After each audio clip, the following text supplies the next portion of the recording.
You and I have a lot in common. Maybe you're sick, real sick, with heart disease or cancer, as I was, or some other disease. Maybe you're close to death, or maybe you're just feeling lousy, tired, fatigued. You know something's wrong, but you don't know what it is. On the other hand, maybe you're just smart, smarter than I was for most of my life. You just want to learn how to keep from getting sick. Well, good for you. Whatever your interest, come on in and let's sit down and talk for a while, and I'll share with you how I got well from cancer, which had me at one time close to death. So come on in. I've got great news for you. Americans are some of the sickest people in the whole world, but it hasn't always been that way. Years ago, a survey was done of about 125 nations, and the United States came in about 18th in health. But more recently, in a survey of 79 countries, the United States came in 79th. Heart attack is the leading cause of death in the world now, but it wasn't even diagnosed in the year 1900. When someone would die and they would do an autopsy, they didn't find arteriosclerosis. It was not even found until about 1912. But by 1951, heart attack killed at least half of all the men in this country who died over the age of 40. An American dies of cardiovascular disease every 34 seconds. That means a heart attack, a stroke, something related to high blood pressure is cardiovascular disease. By the time you finish watching the 11 o'clock news tonight, 2,488 people in this country will have died from cardiovascular disease today. Cancer deaths are increasing. By the year 2000, it is estimated that 1 out of every 2 will die of cancer. And children are dying of leukemia. In fact, when children die from accidents, they have found arteriosclerosis, or cardiovascular disease, in children as young as 6 or 7. Chronic fatigue syndrome is increasing, arthritis, all sorts of diseases. Everybody's sick. And why is this? Well, we as a nation are becoming sedentary. We're becoming couch potatoes. We stay indoors all the time. We work indoors, we go to school indoors. Our windows don't even open in many of the buildings that we work in. And we stay out of the sun because doctors have told us the sun is not good for you, you'll get skin cancer. And of course, we eat junk food. More than half of all the food eaten by Americans in the United States today is junk food. It's high in sugar, fat, and salt, and it has almost no nutrition. We call that empty calories. Every man, woman, and child in America eats approximately 700 pounds of junk food each year. That doesn't even include alcohol, white flour products, jams, jellies, or meat. 80% of all food items that you find now in supermarkets were not even in existence 20 years ago. And in the last 10 years, they have added 9,700 new items to grocery store shelves. And most of those, of course, are processed foods. For each dollar you spend on a processed food, only 10 cents of that actually goes for the food itself. The rest goes for advertising and packaging and additives, chemicals that are added to the food, and of course, markup for profit. So if you're sick and tired of being sick and tired, let's discuss it. I'll give you my credentials. I'm an MD. I obtained my medical degree from the University of California, San Francisco. I took my internship there, and I spent 4 years in residency as an orthopedic surgery resident. I continued on the faculty of the University of California, San Francisco as associate professor and vice chairman of the department. I was there for 15 years, teaching other doctors, training them each day on how to become a healer I thought. I was also chief of orthopedic surgery at San Francisco General Hospital. San Francisco General Hospital is a trauma hospital. For 20 years there, I took care of everybody who'd been shot and stabbed and been run over by a car or jumped out of a window or was thrown out of a window. That's how I lived my life. It's interesting and exciting, of course. This is a great way to spend your life. However, I never learned anything about healing, true healing. Doctors learn very little about nutrition or true healing when they're in medical school. My real education began when I found out I had cancer. Now, the information I'm going to give you does not just apply to cancer. It applies to virtually every chronic disease. And when I say chronic disease, I'm talking about heart disease, I'm talking about autoimmune diseases such as rheumatoid arthritis. So this particular program, which is an all-inclusive program, applies to virtually all chronic diseases. A person cannot get sick unless their immune system is not functioning properly. If the immune system breaks down from stress of any kind, whether it's domestic stress, stress on the job, overwork, whatever is going on in your life that's causing stress, maybe improper diet, lack of exercise, then the immune system, which is there to keep you well, if it stops functioning, it can no longer keep you well. When you're not feeling well, you go to your physician. Your physician makes a diagnosis, and what does he or she do? Generally, they give you drugs. Drugs never cure chronic diseases. They only cover up the symptoms while the disease continues to get worse. The only way to get well is to rebuild your immune system so your immune system can then get you well and keep you well. In my previous video, Cancer Doesn't Scare Me Anymore, I discussed the politics and business of medicine and why doctors are never taught how to really get people well. Now I'll tell you exactly how I got well. I had breast cancer. I had invasive breast cancer. I had the lump removed, but the cancer had invaded my muscle of my chest wall and eventually went to the lymph nodes under my arm and above my clavicle. They couldn't get all the cancer when they took the lump out, but I told them I would not agree to a mastectomy. I would not agree to radiation or chemotherapy because these are destructive agents. They destroy what's left of your immune system. And you see, my immune system already wasn't working properly. That's why I got cancer. So I knew that there must be therapies that could get me well that wouldn't destroy my body. When the surgeon removed the lump and he said I can't get it all, I actually went again for another procedure where they tried to get it all, but they still could not get it all. So cancer was left in my body. But by that time, I knew that I could still get well. I became very, very sick for a time. In fact, there was one time that I didn't know, and neither did my husband know, whether I would make it through the night.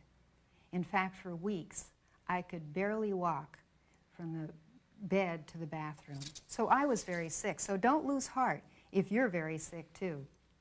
But as I changed my lifestyle, I started getting my strength back. My immune system started assisting me in getting well. And do you know what happened? The lymph nodes under my arm, and one was actually as large as a walnut, the lymph nodes under my arm and above my clavicle just started to disappear. They melted away. That's what the immune system does when it's working properly. It keeps the body free from disease. So how does one rebuild the immune system? The body is a very complex organism, but the maintenance of it is very simple. There are 10 basic rules for health. I like to call them the 10 Commandments of health. It doesn't matter what disease you have. It is a result of the breakdown of your immune system. We are taught in medicine that there is a specific drug or treatment for every different disease. And so doctors will tell you that it's ridiculous or outrageous to suggest that one treatment can cure a variety of different kinds of diseases. Yet every physician has to admit that it is the immune system that keeps a person well. It's also the immune system that helps you overcome disease. So doesn't it make sense that if you rebuild your immune system, then it can do its job of getting you well and keeping you well? When I first started out trying to get well, I tried a lot of alternative therapies. And these are therapies that have made other people well, but they certainly didn't work for me. I started on a juice fast, which has been successful in other people. But I'll tell you, I almost died. I was so toxic that when the toxins started coming out of my body, I got so sick that I couldn't eat or drink. And I didn't know if I would survive it. Again, I say there are other people who've gotten well this way, but it didn't work for me. I tried a macrobiotic diet with all these sea vegetables, but I almost had to hold my nose to eat them. They smelled so bad when I was cooking them, and I had to discard that. I have also tried at the very beginning loads and loads of supplements. I thought, well, if I'm low in this, I'll take this. And I was so full of pills from the supplements that I'm not sure that I could even digest them all. But finally, I turned to the basic diet. The diet that is listed in this book, the Bible. It's the Garden of Eden diet. The way we were created to eat. We're created to eat fruits and vegetables, grains, nuts, and seeds. The way our bodies were meant to be nourished, because you can't improve on God. So let's get started. Here's the plan that I used. It's very inexpensive, and when compared to conventional methods, it's really cheap. And you can do it at home as I did. Commandment number 1 is nutrition. Let's suppose that you or I could afford a Rolls Royce or a Mercedes, and you went to the dealer and you bought it. And the dealer said to you, I guarantee you that if you use the fuel for this new car that I provide for you, that the car will last for 100 years and it will never, never need a repair. Not only that, the gasoline that I provide for you is cheaper than any you can buy at a regular gas station. Would you use that gasoline in your car? Sure you would, and so would I. But that's the guarantee that God has given us for our bodies. I eat designer food. I eat the food that's designed by the same creator that created my body. The food you get off the tree or out of the garden in its most natural state is food designed exactly to nourish your body. It has everything you need in exactly the right ratio. Well, does that include meat? I don't think so. Meat was not provided in the Garden of Eden. In fact, nothing died and nothing was killed.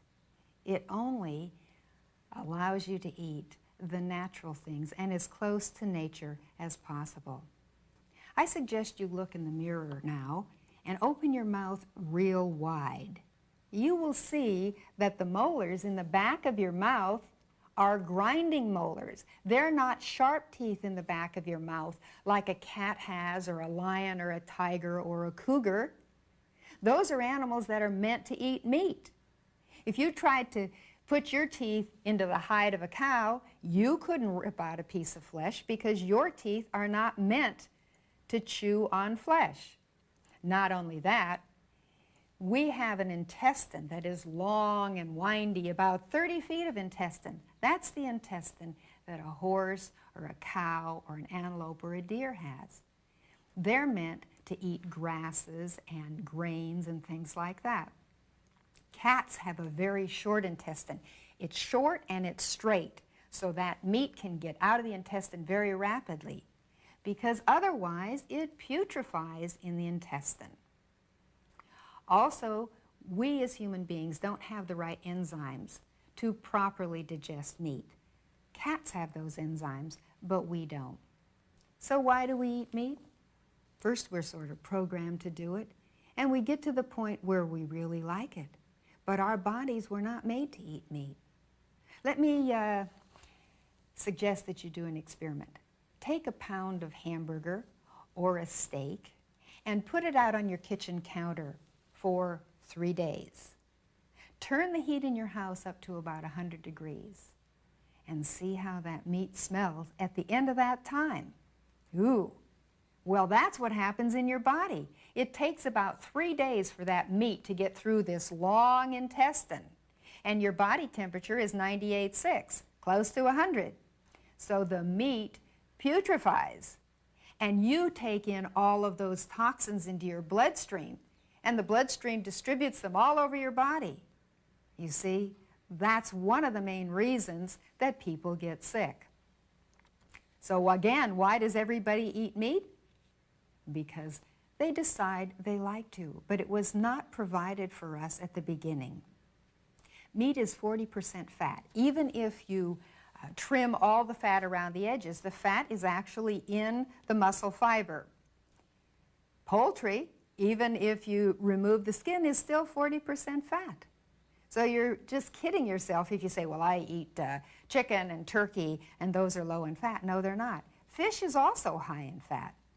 And none of these things have any fiber in them, the fiber that you need from eating grains.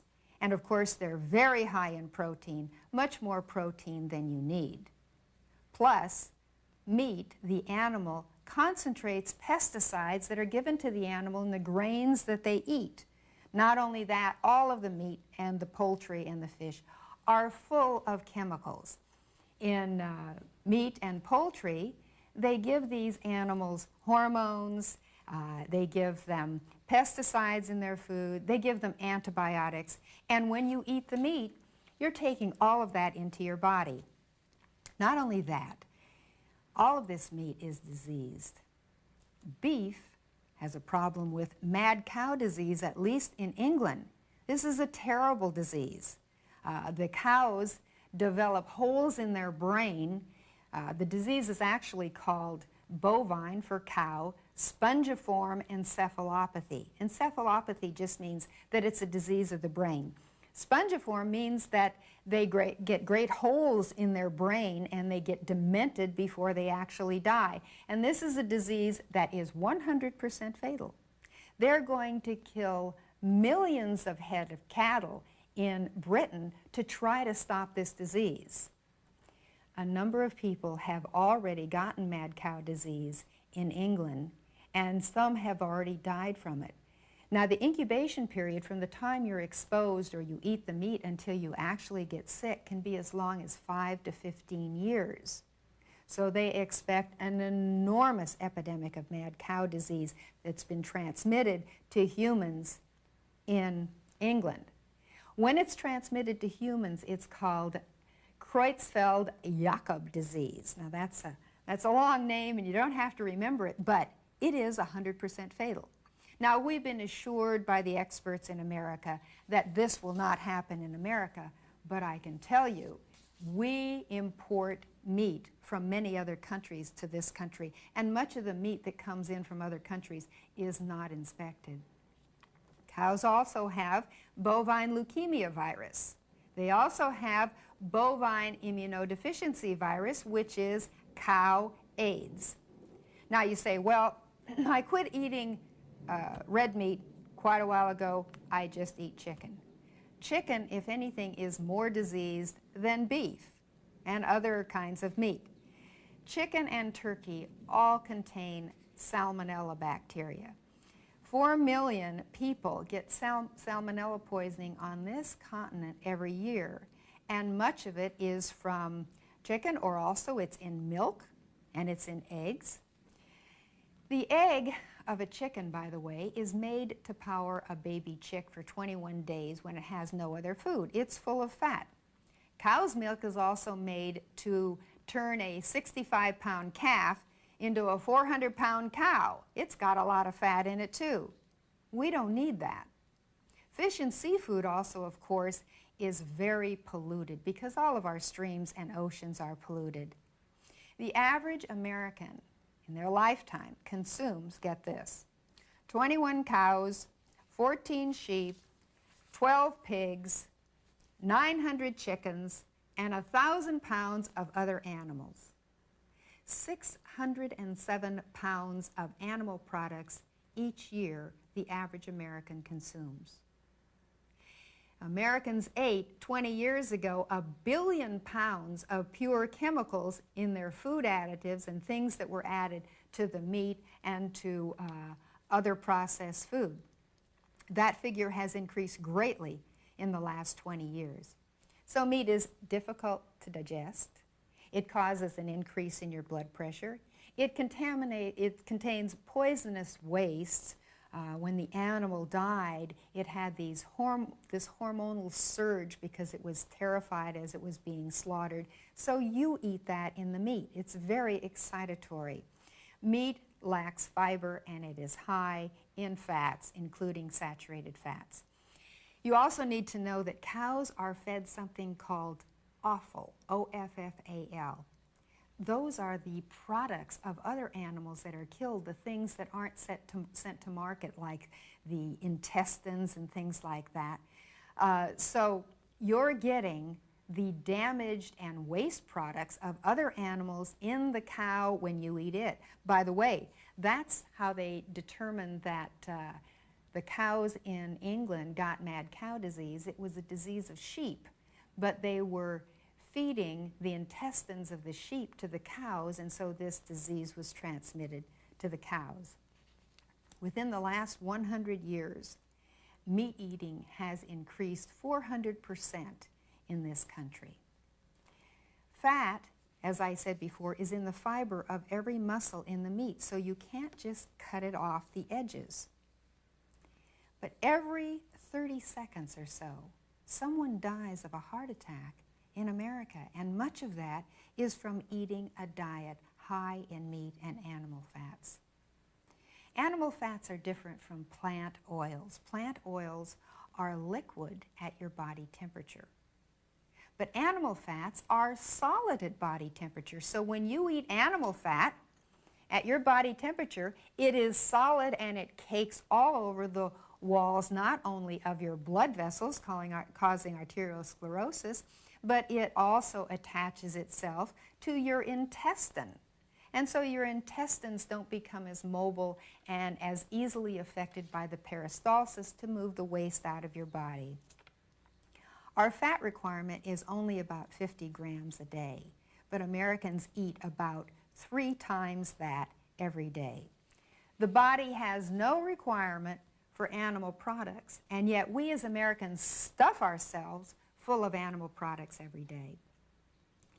Protein. Meat is too high in protein. You only need about 30 grams of protein in your diet every day. But the average American eats 125 grams of protein. Protein cannot be stored. The liver must break it down, and the liver gets worn out breaking down so much of this protein. Animal protein is very acid. In fact, cats have 20 times the amount of hydrochloric acid in their stomach as humans do to break down this very acid protein of the animals. But the meat breakdown products are carcinogenic. They actually cause cancer, particularly in your colon, and then this also spreads to other places in your body. Fat causes coronary artery disease. Do you know that in America, 1,000 teenagers die every year from strokes? Meat and dairy products have lots of sodium in them, too. High sodium is in the muscle tissue of the animals and in milk. This also contributes to high blood pressure. So a balanced diet is a little bit of protein, a little bit of fat, water, vitamins, minerals, and energy, which is carbohydrate. Also, you need some fiber, and of course, one of the main nutrients for your body is oxygen, which you breathe in. Now, there are many sources of protein in the vegetable kingdom. Grains contain 10% protein, and these are complete proteins. Legumes like beans and lentils contain 25% protein, and green vegetables and nuts also contain 15% of protein. That includes sprouts, which you don't have to worry about getting your complement of protein. I should also suggest to you that we have a new idea coming from our government and from our scientists. This was an article that was in USA Today in February of this year, 1997. Do you hate veggies? Maybe your genes are to blame. Now everything is genetic, of course.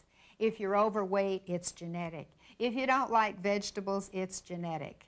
If you have anger, it must be genetic. These things are not genetic. They're learned behavior.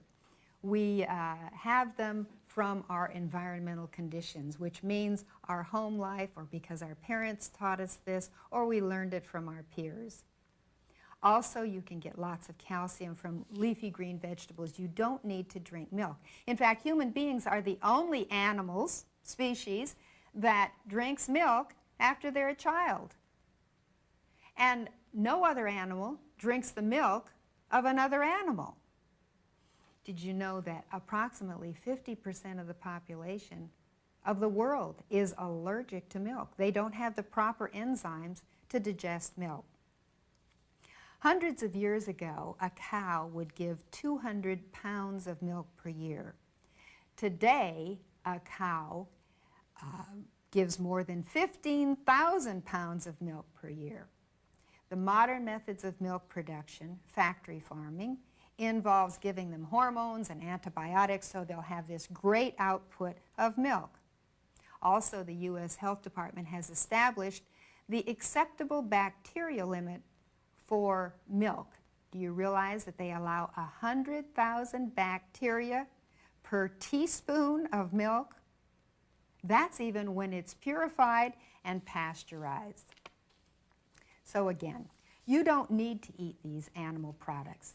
I would also suggest to you that if you like ice cream, listen to a rundown on the chemicals that are in ice cream.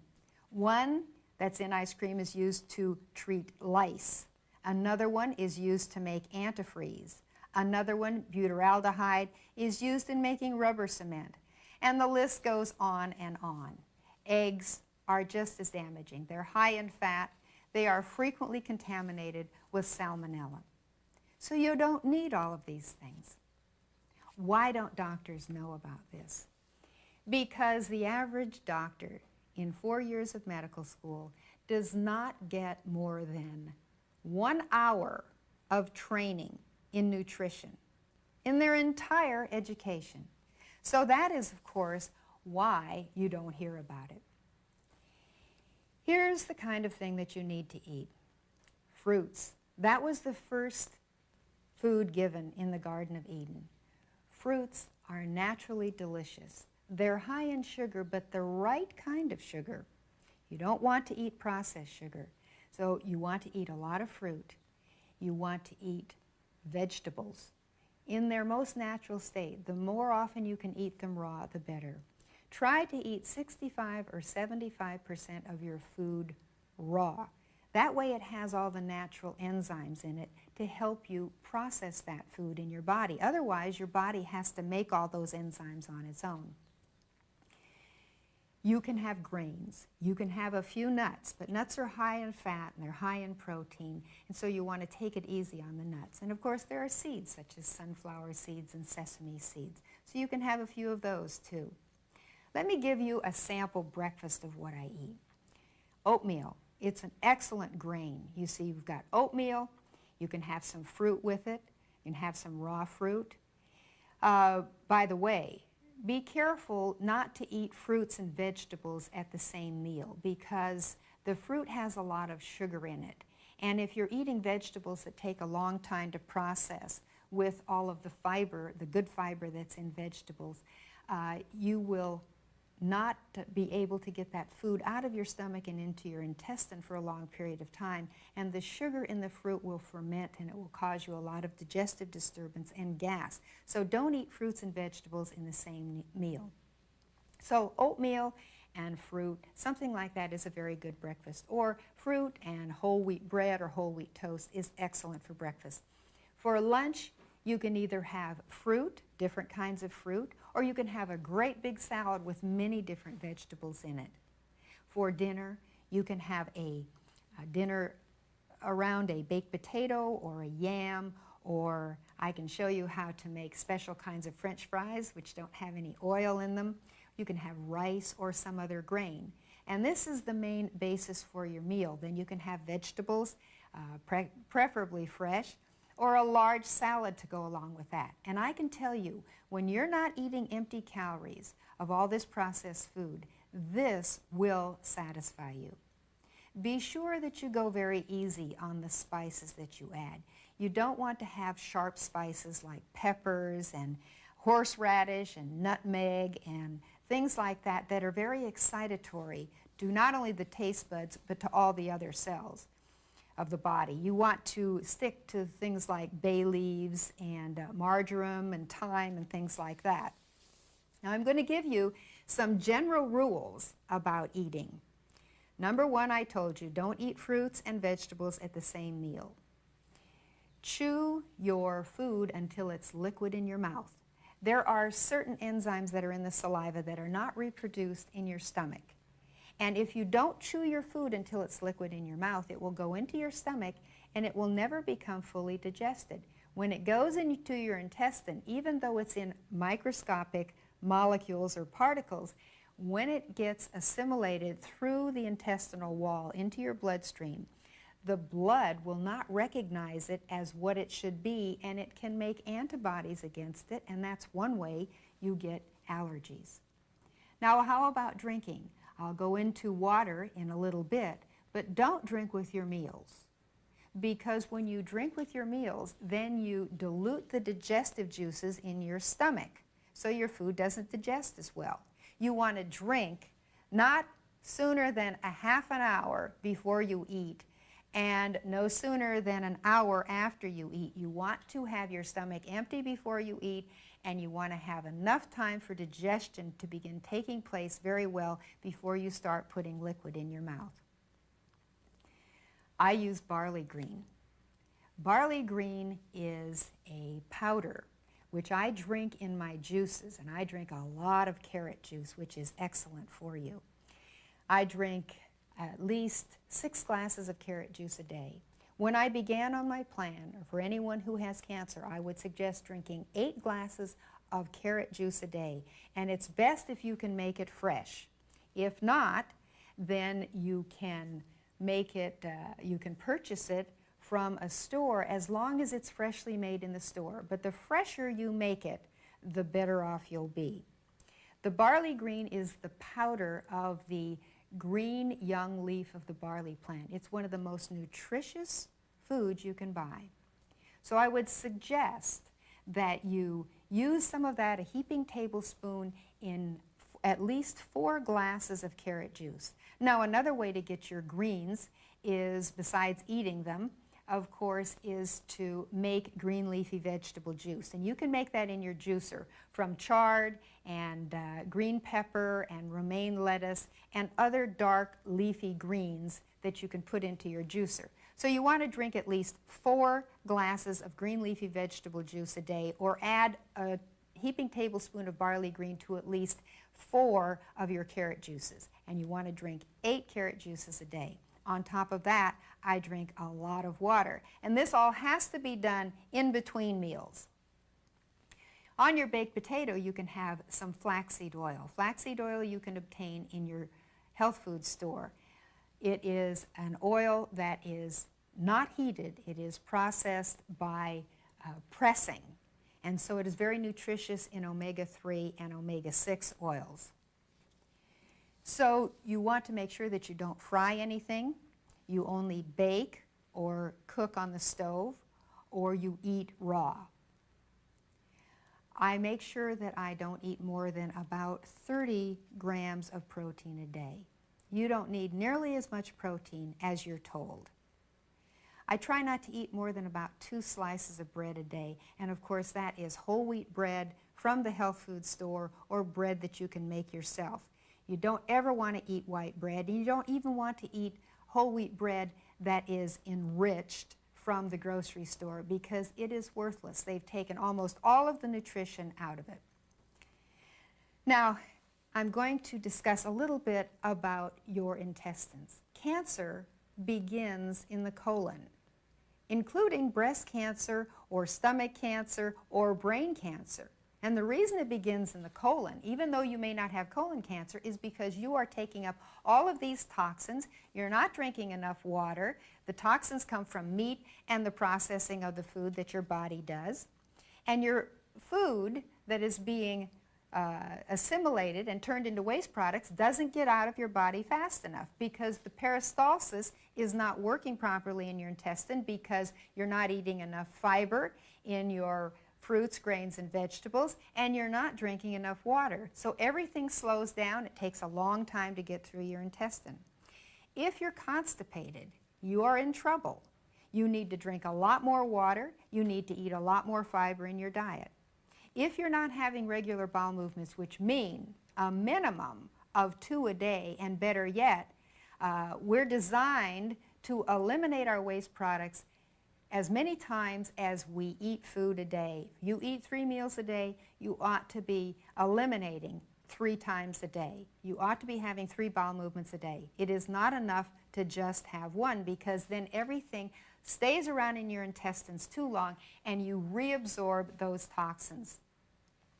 If you can't have a bowel movement every day, then you better do some enemas until you can get yourself cleaned out and get on a regular program because you are eating right later on and then your bowel will work properly. Colonics, which are enemas that just put the water up higher into your intestine, are sometimes very useful at the beginning of your program. So you can either go to a place that does colonics for a time, or you can do colonics at home, although you'll have to buy some special kind of equipment. You can find out more information on colonics in any health food store. They will have books on it. But it is very important that you make sure that your colon is working properly. If it is not working properly, you will still have a problem with toxicity. Another rule is don't eat in between meals. Once you start eating in between meals, your body will continue digesting. It will start digesting in between meals, and then your intestines will never have a chance to rest. Also, don't eat late at night. If you eat late at night, then your body has to work all night long to try to digest the food, and that takes a lot of energy. Your body gets rejuvenated at night as you sleep. And if you constantly are eating, and if you eat late at night before you go to bed, then your body cannot regain its youthfulness, it cannot regenerate, it cannot rejuvenate. Now just a little word on chemicals. Chemicals, of course, in your food are bad. That's why you don't eat processed food. But make sure that you don't have a lot of other chemicals in your environment. They're under your kitchen sink, they're in your bathroom, they're in insect sprays, they're in the pesticides you use. They're also in toothpaste. Don't get toothpaste with fluoride in it. And of course, there's chlorine in your water. That's why you want to drink bottled water. Also, you never want to microwave your food. It changes the character of the food. And of course, be careful when you have dental work done, because if you have amalgams put in your mouth, they have mercury in them. Mercury in your hand is toxic, but we're told by the dentist that when you put it in your mouth, it's not toxic anymore. So I would suggest to you that you really want to get the chemicals out of your house. Take those chemicals out from under the sink and put them in the garage so you're not inhaling those fumes all the time. Now, I want to say one last word about juicing. Again, you need to have your juice as fresh as possible. You will find that carrot juice contains a lot of beta-carotene in it, and beta-carotene is an antioxidant. It will go around through your body and clean a lot of the toxins out of your body. That's also helpful with the barley green or the green leafy vegetable juice. So there you have your whole plan. Fruits, vegetables, grains, a few nuts. Almonds are the best. And then you can also have a few seeds, but be careful with the protein. If you eat like that, your body will start turning itself around. It will start cleansing itself. I want to tell you that it worked for me with my cancer. And I want to tell you about somebody else that it worked for who had high blood pressure and an autoimmune disease. Let's go and talk to her. Here's someone who's been on the diet. This is my mom, right? Yes. I didn't lie. Right. Now, how old are you? 85. Okay. She changed her whole diet when she was 85 years old. If she can do it, you can do it too. Now, you developed a severe disease, didn't you? What's it called? Polymyalgia rheumatica. Polymyalgia rheumatica means poly, many, myo means muscle, and algia means pain, and rheumatica just means pain in the joints. So we've got many muscles and joints are painful. That's what polymyalgia rheumatica is. But it's classed in the autoimmune diseases like rheumatoid arthritis and lupus. You've had it before, haven't you? Yes, this is the third time. And when you had it before, what did the doctors give you? Prednisone. Prednisone, that's a derivative of cortisone, which doesn't cure the disease. It really only covers up the symptoms. Now, how long did you have to take the prednisone? I was on it for 5 years, but the first 2 weeks I had 60 milligrams a day. That's a very high dose. Now, what happened to your face? Oh, it blew up like this. They call it moon face. That's right. She had such a huge face I could hardly recognize my own mother.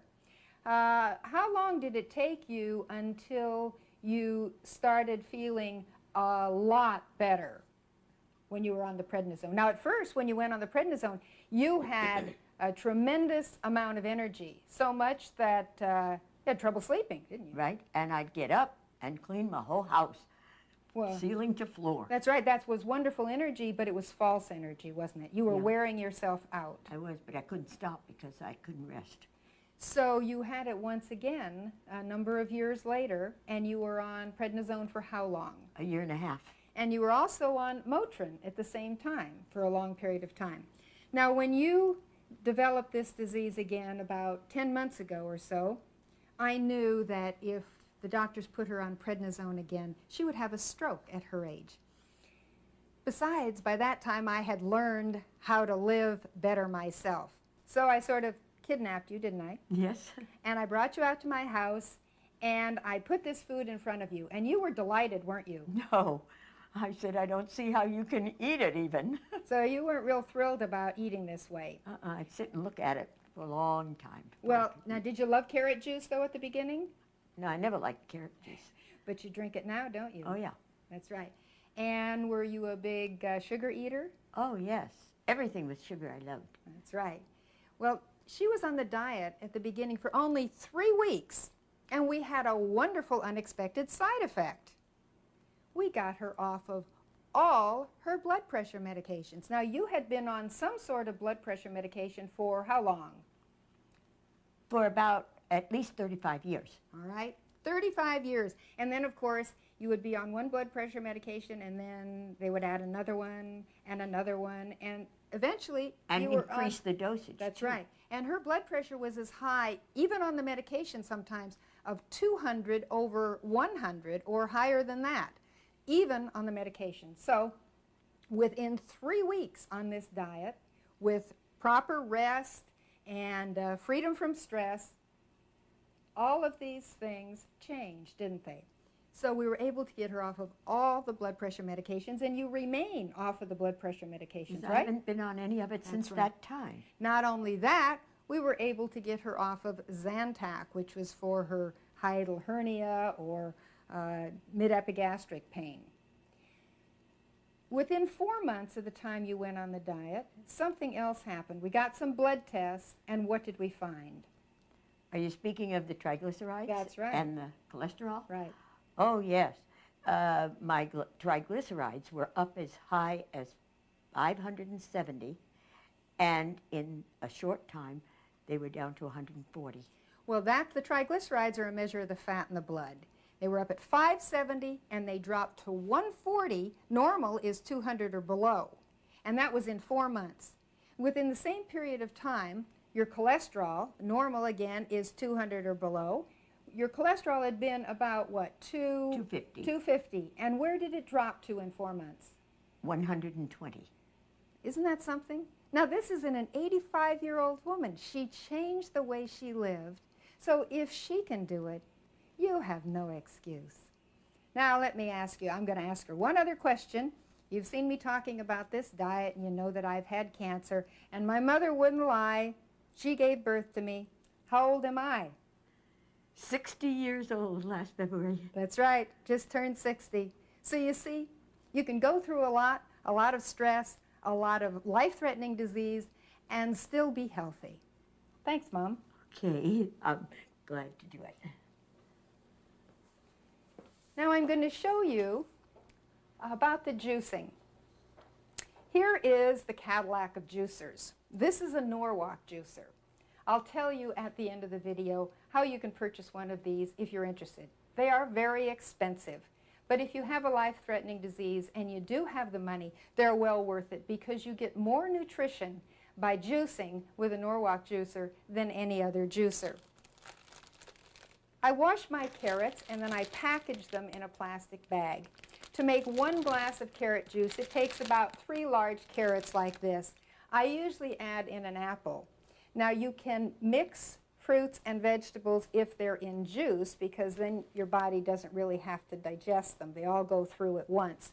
This makes the carrot juice much sweeter. You can also mix an apple into your green leafy vegetable juice. If you want to make more than 1 juice at a time, you can do so if you put them in these little canning jars like this and put them immediately in the refrigerator. Then you can keep the juice for maybe 2 or at the most 3 days. Of course, it's better if you drink it within 5 minutes of the time that you eat it because the time that you mix it, but you will lose some nutrition if you put it in the jars like this. But if you don't have the time to make each glass of juice by itself, then you can put them in these little canning jars, which you can get at your grocery store. This is an Omega juicer. This is much less expensive than a Norwalk, and in my opinion, it is the best one in a lower price range. This is significantly less than the Norwalk juicer, and if you do not have the funds to purchase a juicer like the Norwalk, then I would suggest the Omega.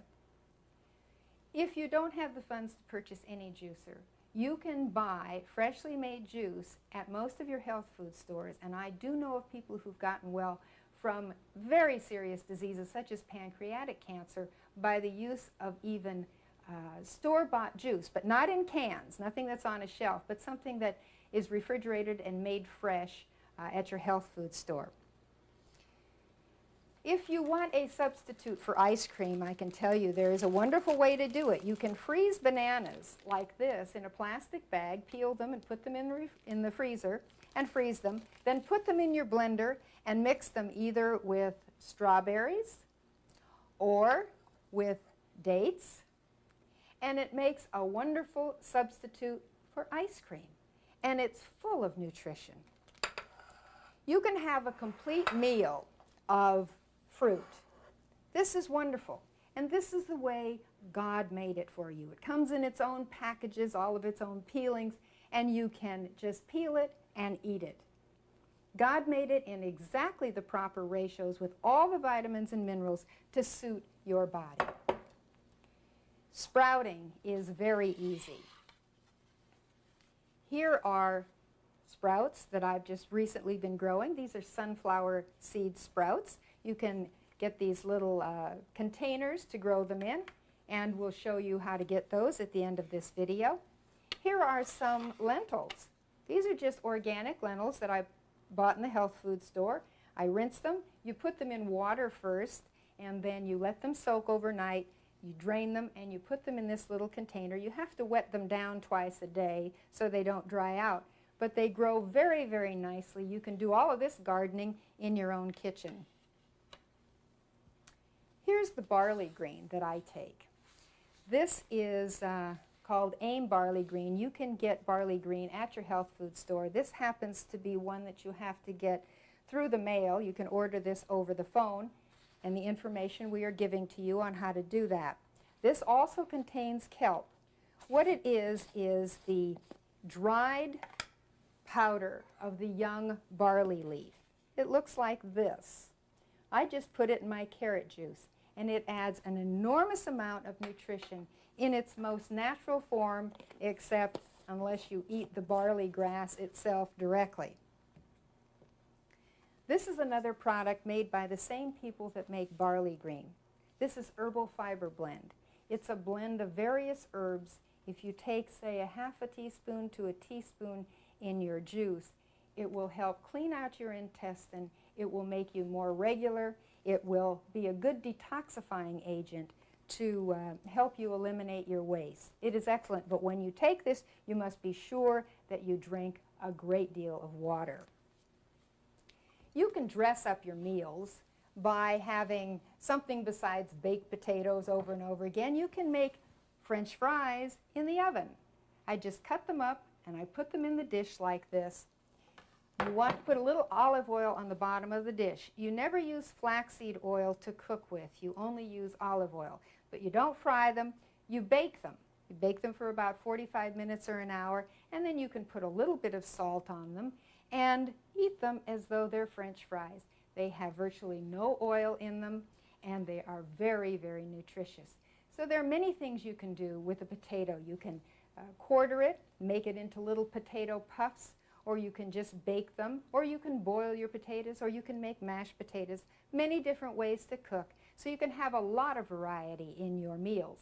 Again, you can have rice, you can have sweet potatoes, you can have many other grains on which to build your main meal.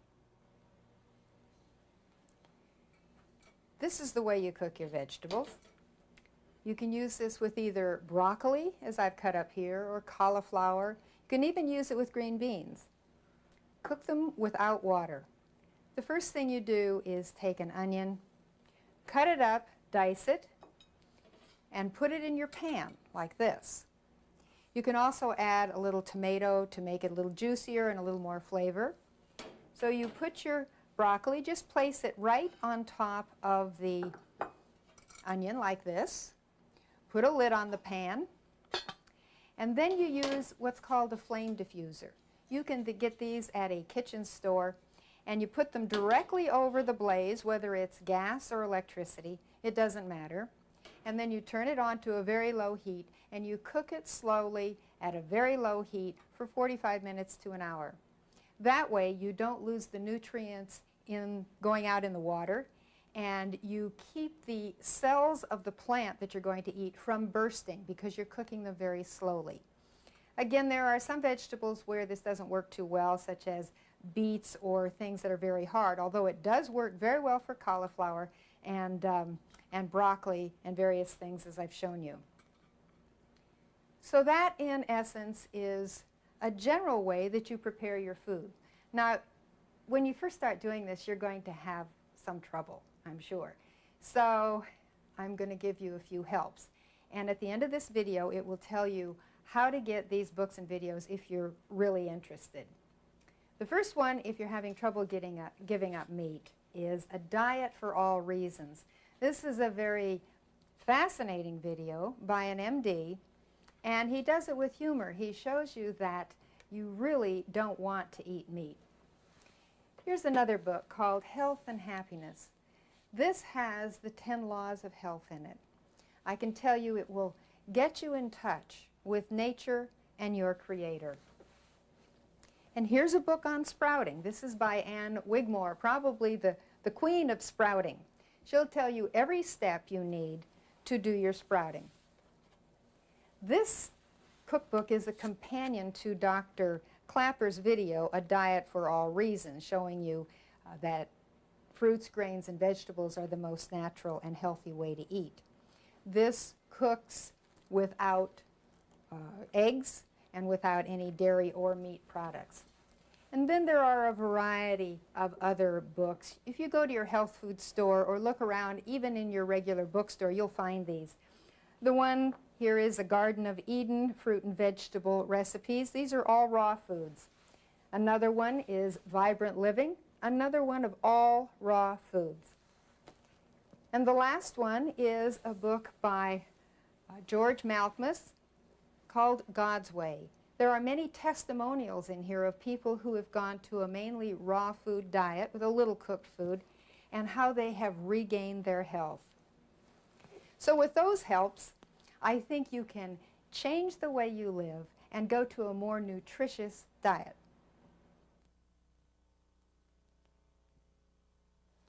So now you know how to eat. Now the second commandment of health is exercise. Studies show that by the age of 25, blood flow has decreased by 40%. And by the age of 35, blood flow in your body has decreased by 60%.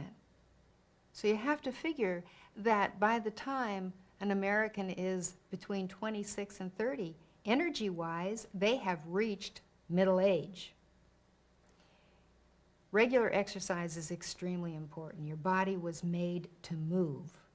Regular exercise causes a stronger heart and lungs.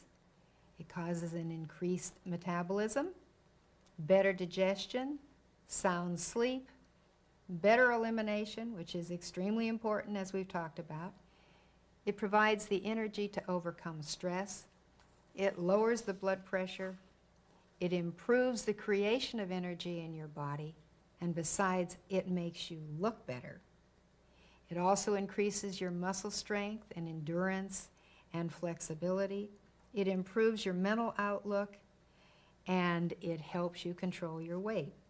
But you must participate in exercise at least 3 to 5 times a week, preferably 6 times a week. I walk. Sometimes I'll ride a bicycle.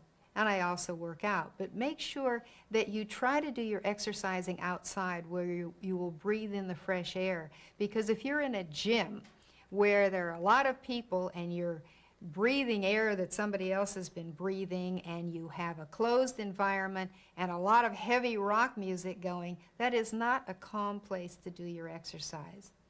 So try either walking, bicycle riding. You can even have a small trampoline that you can use outside, or you can jump rope. Any of those things are very useful for exercise.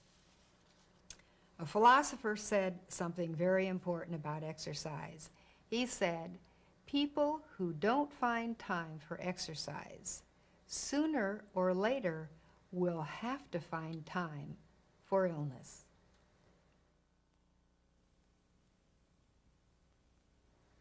The third commandment of health is water. Your body is 75% water, and your brain is 85% water. If you don't drink water, you're dehydrated, and dehydration causes all sorts of different chronic diseases. When I speak of chronic disease, I'm talking about heart disease, rheumatoid arthritis, lupus, all autoimmune diseases, cancer, chronic fatigue syndrome. Anything that you can imagine that is not just the flu or a cold is a chronic disease. That's what Americans are suffering from. So you want to make sure that your body is properly hydrated. Water distribution is important in the body because when you get dehydrated, the body will make sure that it has enough water to get to the brain and certain vital organs. Water regulates all body functions. There's water in your cell membrane, which acts like an adhesive, and it holds special things into your cell membrane. Not only that, it's through waterways that your body transports certain substances that act for neurotransmission, to transmit the nerve impulses in your body. When you're dehydrated, your body has to go into drought management, and it produces histamine. Histamine, in turn, produces substances like vasopressin and prostaglandins. Now, prostaglandins produce pain. And when you have chronic pain, such as low back pain, you can have ulcer-type pain, the pain of rheumatoid arthritis, heart pain, which we call angina or anginal pain, and colitis pain. These are all symptoms of thirst. In fact, one of the last symptoms of thirst is when you're actually thirsty. So if you have one of these other symptoms of pain, most likely you're really just thirsty. Also, stress, which we all have in our lives today, produces dehydration. When you are stressed, you need a lot more water. Whether it's home stress, job stress, whatever is causing it, or illness stress. Stress produces dehydration, and dehydration produces stress. So you get into a circular downward spiral. Not only that, caffeine in coffee or soft drinks is a diuretic. That takes water out of your body. Alcohol is a diuretic. That leaches the body out of your water. So if you think that you're taking a Coke or Pepsi or something like that and you're hydrating your body, because there's caffeine in it, it will take more water out of your body than actually came in with the soft drink. You will also develop such things as high blood pressure if you do not have enough water. You need 8 to 10 glasses of water every day because that's how much you lose out of your body. You lose it from perspiration, and of course you lose salt when you lose water as well. You lose water from breathing, and you're breathing every moment of the day. Your breath contains water. If you breathe against a mirror, it will fog up the mirror. Not only that, your body takes in a huge amount of water from the cells in order to make the digestive juices that you need to digest your food. Now, you don't want to drink water or any other fluid with your meals because your body cannot use that to make digestive juices. All you will do is dilute the ones that are already there. You need to take your water in between meals, not closer than half an hour before you eat, but you must have water. For every day that you have not been drinking 8 or 10 glasses of water, you are behind. I personally didn't drink water for most of my life. So now I drink 16 to 20 glasses of water a day because it makes me feel better. I'm not suggesting that you can make up for a whole lifetime of drinking water if you drink, say, 30 or 40 glasses a day. That's not the way to do it. But you certainly, if you haven't been drinking water, want to start out drinking at least 10, 12, or maybe even 14 glasses of water, depending on how you feel. You have to make sure, of course, when you're drinking this much water that your kidneys are working properly. You need salt for your water. When you drink 8 to 10 glasses of water a day, you need to have approximately a half a teaspoonful of salt for that much water. Now, I don't put the salt in my water. I don't ever salt my food, so I don't get salt through that mechanism. But I usually take a little measuring spoon with a half a teaspoonful of salt in it, and I'll stick my tongue in the salt before I drink my water. Makes the water go down more easily, and then I get my full complement of salt. But you also have to make sure that you use the right kind of salt. The salt that you buy in the grocery store is generally processed salt, and it's been heated to a high degree, sometimes 1,200 or 1,500 degrees Fahrenheit in an oven or a kiln. So when you buy your salt, I buy it at the health food store, and I buy either solar sea salt or real salt, something that has been sun-dried. Even if you buy sea salt, you have to look at the label to make sure that it has been sun-dried and not oven-dried or kiln-dried. Otherwise, the salt will be detrimental to your body, and it will not be helpful. So again, you must have your water, you must have a little bit of salt with your water. But if you are sick, realize that you may not be truly sick. You may really be thirsty.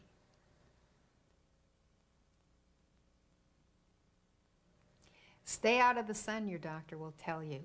Sunlight causes skin cancer. But does it really?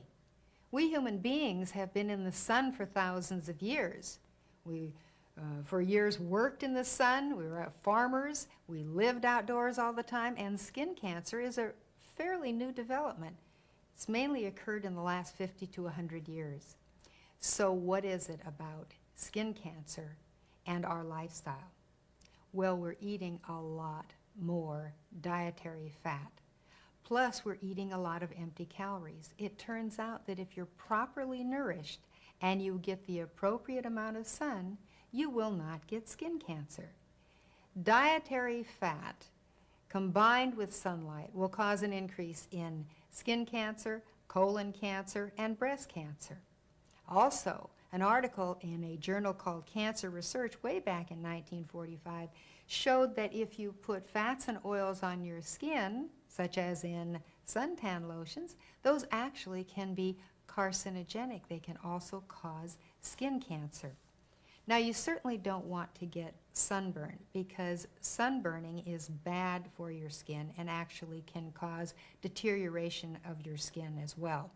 But keratin, such as in beta-carotene and vitamin E, will help protect you against sunburning.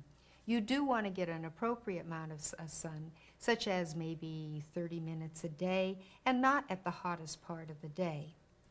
But you do not want to go without sunlight. There is nothing on this earth that can really grow and thrive without sunlight.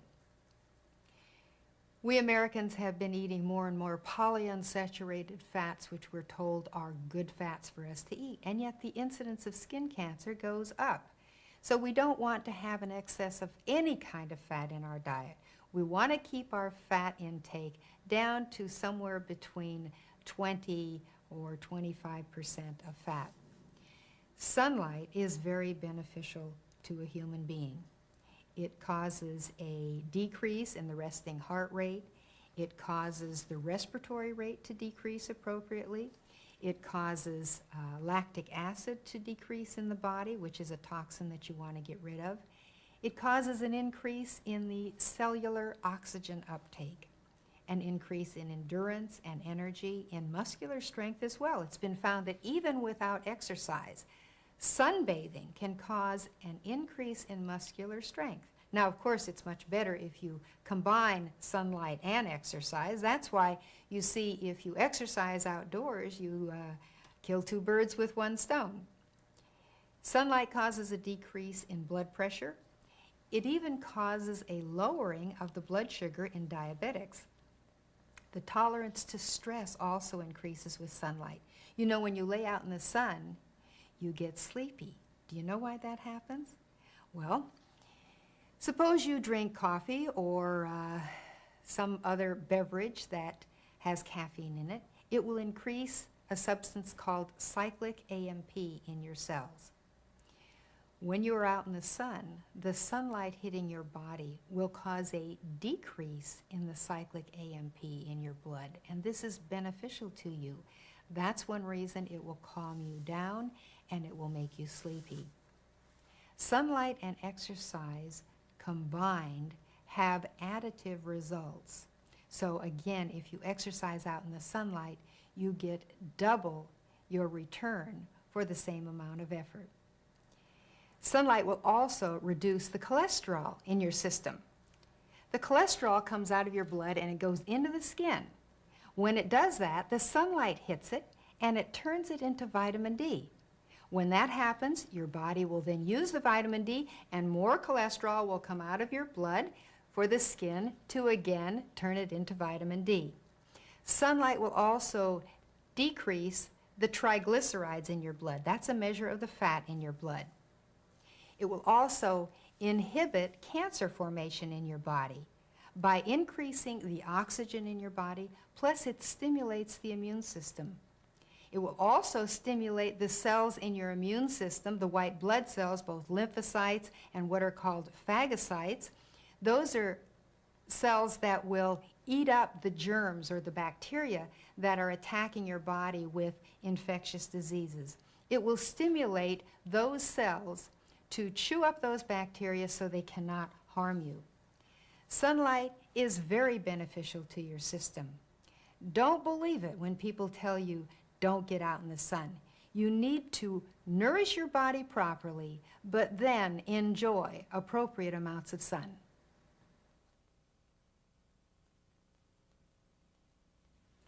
Temperance is the fifth commandment of health. By temperance, I mean abstinence from things like drugs, alcohol, caffeine, theobromine that's in tea, and sugar.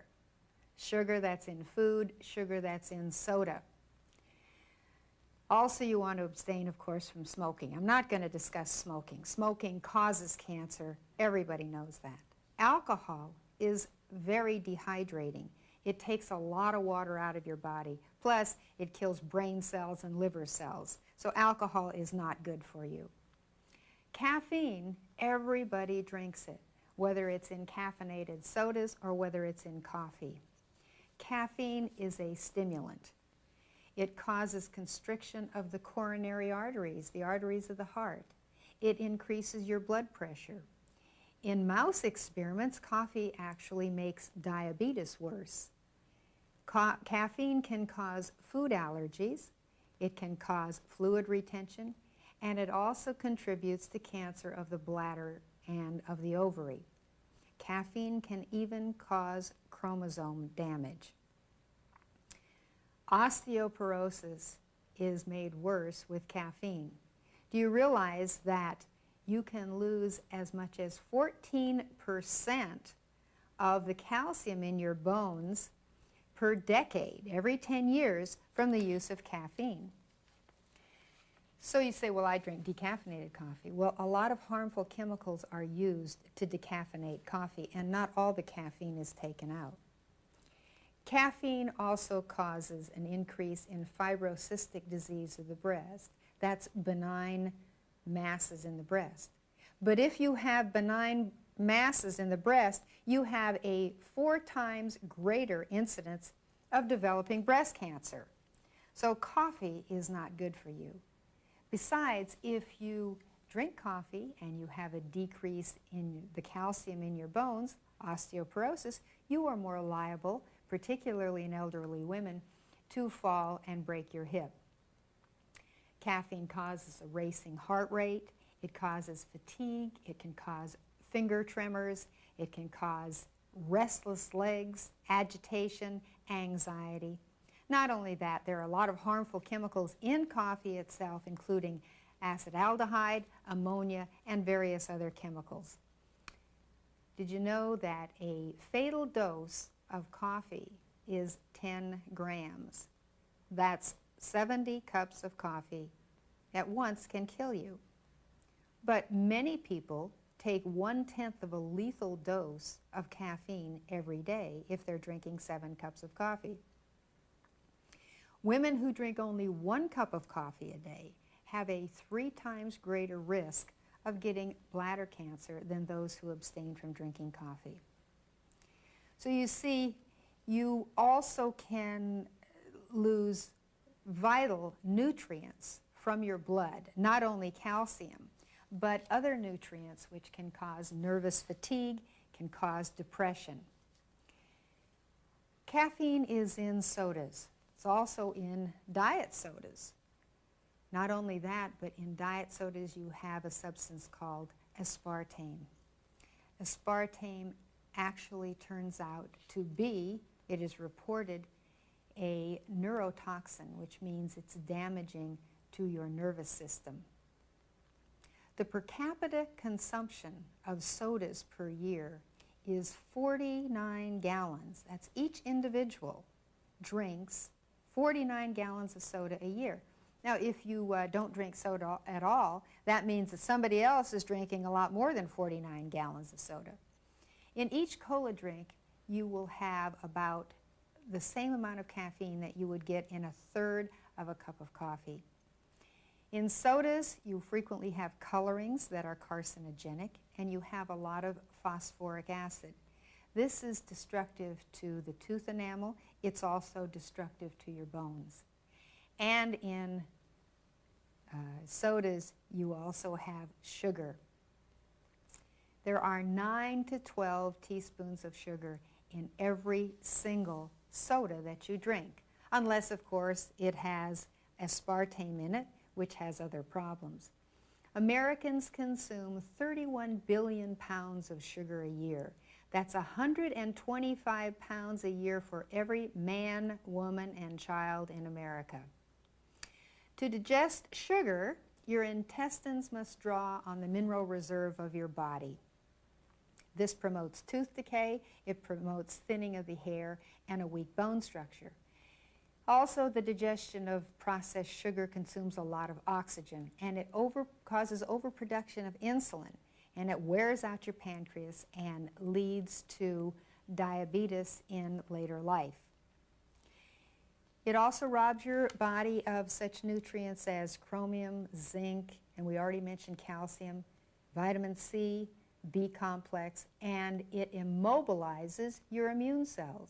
When you eat sugar, it coats your immune cells so they cannot help protect you and eat up the germs that are attacking you. It coats them for about 4 hours. Almost all processed foods contain sugar. Cereals, ketchup, canned foods, frozen foods. They're even putting sugar in toothpaste, if you can believe it. Sugar causes irritability, depression, confusion, and excessive tiredness when the exhilarating effect of the sugar wears off. It gives you a yo-yo effect.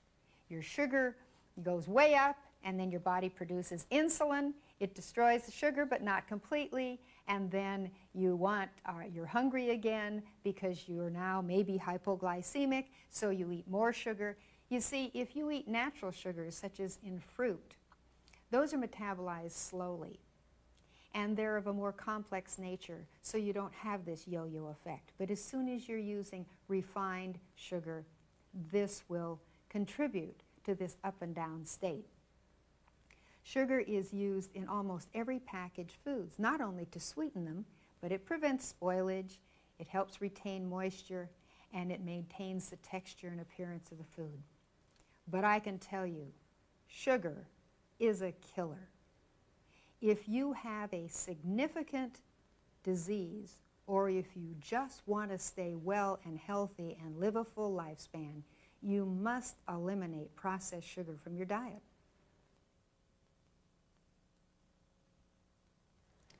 One of the elements of your nutrition that you probably haven't thought about is air. Oxygen makes up the largest part of your body. Sunlight electrifies the air. It causes an increase in the negative ions. Negative ions in conjunction with positive ions in the air are very helpful to you. Heating and air conditioning remove the negative charges. Positive ions cause headaches, causes fatigue, and it causes dizziness. Negative charged ions in the right amount produce exhilaration and a feeling of well-being because that's what they give you. You need the proper ratio of negative and positive charged ions, so the more you can stay outdoors, the better you are. Negative charged air has an inhibitory effect on cancer, according to an article in the Journal of Cancer Research. They did an experiment on 2 groups of rats where one was given common indoor air and the other was given negatively and positively charged air. After 1 month, the cancers in one group, and all of these rats already had cancer, the cancer in one of the groups of rats that had only gotten indoor air was twice the size of the cancers in the ones that had gotten both negatively and positively charged air. Negatively charged air decreases your respiratory rate, it decreases your blood pressure, it has many, many positive effects. We are living in an atmosphere now that seems to contain about half of the oxygen that it did thousands of years ago. They have found air bubbles, geologists have, in rocks that have been confined from many thousands of years ago, and found that our ancestors way back had double the amount of oxygen in the atmosphere that we do. So when you stay indoors and you're in buildings where you have windows that don't open, it makes you sick. Oxygen concentration in a healthy human body is actually 3 times that found in the air. So you have to breathe in pure, clear air constantly in order to get proper oxygen.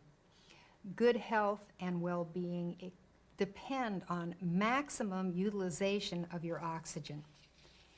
Your oxygen is needed for your red blood cells to carry it around to your body, and you need to know that foods contain oxygen. The best food for oxygen content is carbohydrate. Both fats and proteins contain less oxygen per volume than do carbohydrates. That is one reason that you need to eat more carbohydrates. And those are complex carbohydrates, not refined processed foods, but fruits and vegetables.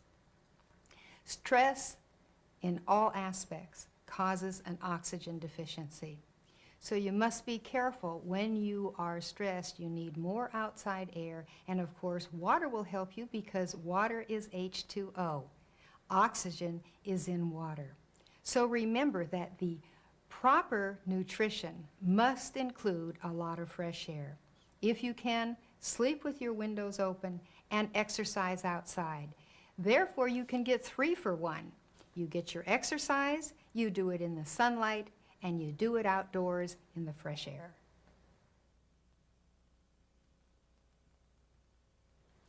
Rest is another very important element in your program. Rest is necessary to allow your body regeneration time, rejuvenation time, time to repair itself, to throw off the waste products. If you don't get enough rest, your body will age much faster. The sleep before midnight is very important. You say, well, I can go to bed at midnight and get up at 8, and I still get my 8 hours. But your body is regulated by the light-dark cycle, and the hormones that are produced in your body are directly related to this dark-light cycle. So when you spend more time up and less time down during the nighttime, you will throw off what we call your circadian rhythm, or the rhythm of this hormone production in your body. Factors that decrease your chance of getting a good night's sleep are large evening meals, heavy foods, late night snacks, too much fat or protein in your evening meal, and of course stimulants such as coffee or caffeine-containing beverages. So you must get proper sleep in order to have your energy level high enough and your repair mechanisms working well to keep you healthy. Digestion takes energy, so you cannot eat late at night and expect to have rejuvenation and repair occurring when your body is spending all of its energy digesting your food. A fundamental requirement for a healthy, normal life, one that is free from disease, is the proper amount of rest at the proper time of night.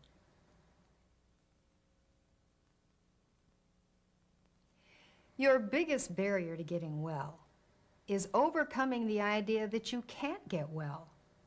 You're told over and over again that you need drugs to get well, and a plan like this does not involve drugs. This is where one of the most important parts of the plan comes in. Trust in God. All of the things that I've told you about are God's way of naturally healing you. Most of them are free.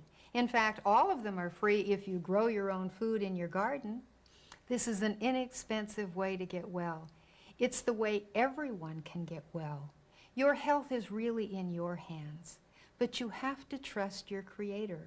The one who made your body knows how to get it well. He will help you.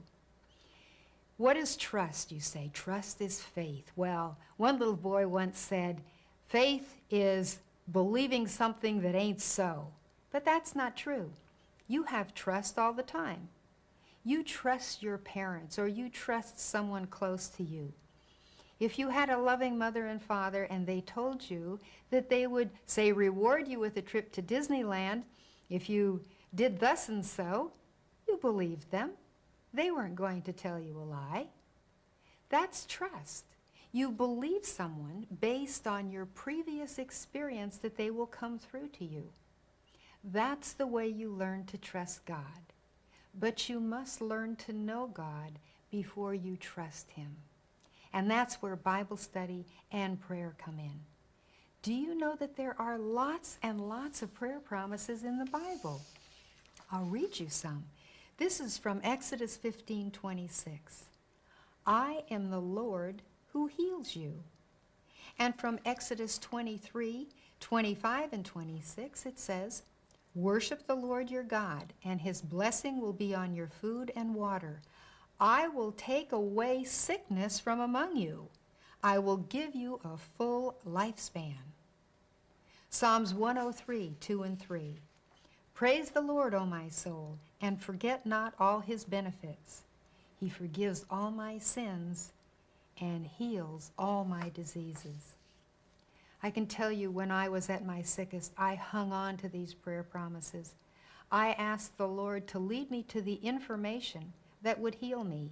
And in fact, what you're seeing today, what I'm telling you, is exactly what He led me to and what got me well and can get you well too.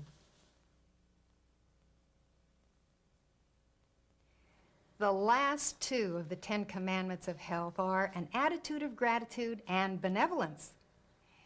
Be thankful for what you've got. I can tell you, you can always find someone who's worse off than you are.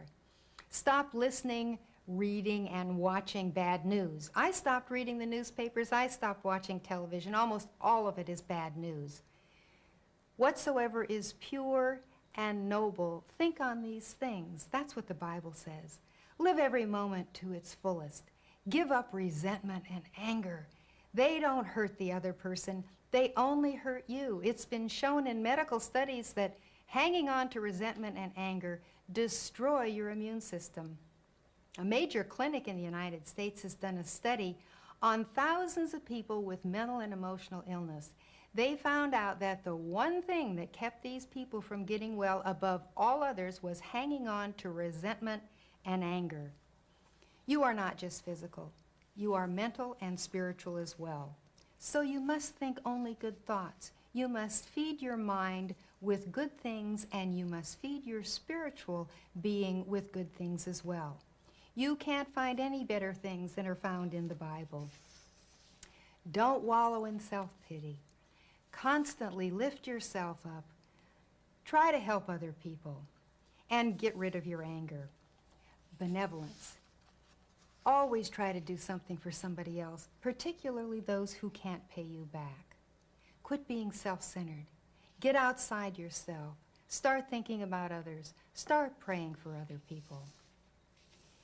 The Lord has given us many wonderful healing promises. One of the best is this, found in Deuteronomy 7:11-15. Take care to follow the commands, decrees, and laws that I give you today, and that includes God's health laws. If you pay attention to these laws and are careful to follow them, the Lord your God will keep His covenant of love with you. The Lord will keep you free from every disease. Now that's quite a promise. So there you have it, the 10 Commandments of health. If you look at the first letter of the first 8 commandments, it spells new start. That's what you're about to do today. A new start, a new life where you will be healthy and happy. May God bless you.